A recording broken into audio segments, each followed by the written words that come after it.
এই দোকানের মিষ্টিগুলো এত মজা, একদম আসল টেস্ট পাওয়া যায়। দুধের ফ্লেভারটা বোঝাই যায় যে মিষ্টিগুলো একদম খাঁটি দুধ দিয়ে বানানো হয়। আর সামনে বসেই বানায়, সামনেই দুধ থাকে, দেখাই যায় সব কিছু। আসলে দোকানের পরিবেশটা অত উন্নত না হলেও এই দোকানের মিষ্টিগুলো বানানো দেখতে আমার কাছে সব সময় ভাল লাগে। আমার বাসার খুব সামনেই এটা। যখন এই পথ ধরে যাই এই মিষ্টি বানাতে দেখলে আমার মন চায় একটু থেমে দেখি তাদের কাজ। দেখেন কি সুন্দর করে মিষ্টিগুলো বানাচ্ছে। ছানা দিয়ে প্রথমে এগুলো খুব ভালোভাবে মথে তারপরে বল বানিয়ে নিয়েছে, আর তারপর এগুলো মিষ্টির চিনির শিরার মধ্যে দিচ্ছে। শিরাগুলোর মধ্যে খাঁটি দুধের মিষ্টি দিতে দিতে শিরার চেহারাটাই এমন হয়েছে, মনে হচ্ছে যেন দুধের মধ্যে দিচ্ছে, একদম খাঁটি দুধ। এখানে অনেক ধরনের ভ্যারাইটিস মিষ্টি পাওয়া যায় না, সাধারণ কিছু আইটেম পাওয়া যায়, কিন্তু প্রতিটা মিষ্টি খেতে অনেক মজা। আমি গাজীপুরে থাকি, এটা হচ্ছে রাজেন্দ্রপুর বাজারের একটা অংশ। কাপাসিয়া হাইওয়েটার পাশেই হচ্ছে আমার বাসা, রাজেন্দ্রপুর ক্যান্টনমেন্টে। আমি আজকে যাচ্ছিলাম হচ্ছে রাজাবাড়িতে একটা কাজের জন্য। তো আমার কাজটা হয় নাই। রাস্তার দুই ধারে এত নার্সারি, এখানে বিভিন্ন ধরনের দেশীয় গাছের চারা পাওয়া যায়। মানে যত ধরনের ফুল গাছ আছে, ফল গাছ আছে, সবজি, সব কিছুরই দেখলাম চারা পাওয়া যায়। তবে বিদেশি গাছগুলো খুব একটা পাওয়া যায় না। আমার আসলে দরকার ছিল লেমন গ্রাস বা চায়না গ্রাসের পাতা।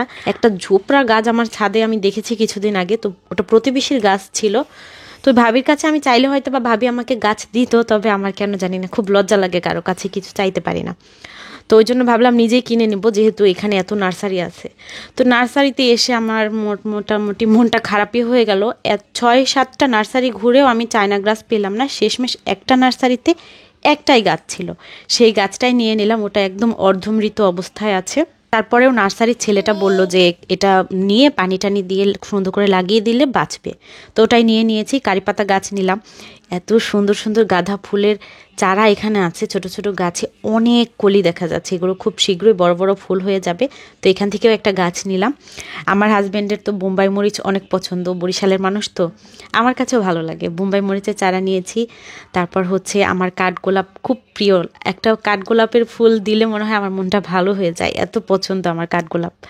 তো কাঠগোলাপের একটা গাছ নিলাম। এখান থেকে কিছু মাটিও নিয়েছি, পরবর্তীতে অন্যান্য গাছ লাগানোর জন্য আবারও আসবো ইনশাল্লাহ। সামনে যখন গোলাপের ফুল ধরবে, ফুলগুলোতে অনেকগুলো নার্সারি ঘুরেছি, তখন মাথায় ভিডিও করার প্ল্যানটা আসে না। আসলে দেখছিলাম সৌন্দর্য, প্রকৃতির এত সুন্দর দৃশ্য, তো পরে মনে হলো যে একটু ভিডিও করি। এটা আমার বাসা থেকে কাপাসিয়া হাইওয়ের দুই ধারেই এই নার্সারিগুলো।